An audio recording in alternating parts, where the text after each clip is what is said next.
السلام عليكم ورحمة الله وبركاته. دي شقة أوضتين ريسبشن. الشقة مساحتها 80 متر، 3 عدادات كهرباء ومية وغاز ومدفوع للتصالح. الشقة تشطيب جديدة والسكن.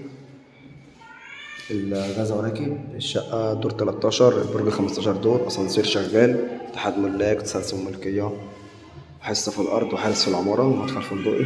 دي طرق التوزيع. ده الريسبشن. الريسبشن بتاعه على الشارع، مش مجروحة خالص، واجهة بحرية زي ما احنا شايفين كده، واجهة بحرية مش مجروحة تماما. الشقة قريبة لفتح الله وبيتك.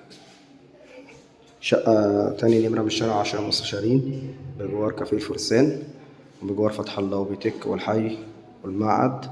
هنا عندنا طرق التوزيع فيها الأوضتين والمطبخ والحمام. كده عندنا أول أوضة اهيت على الشارع، مفيهاش حاجة على مناور خالص، أوضة كويسة على الشارع. دي الأوضة التانية برضو على الشارع برضو.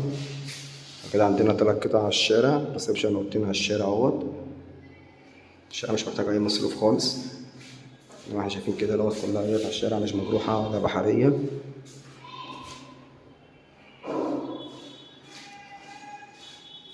هنا عندنا المطبخ والحمام. ده كده الحمام. الحمام هو عشان القعدة والبانيو والحوض مرتاحين. على مثلا كله راكب اهوت.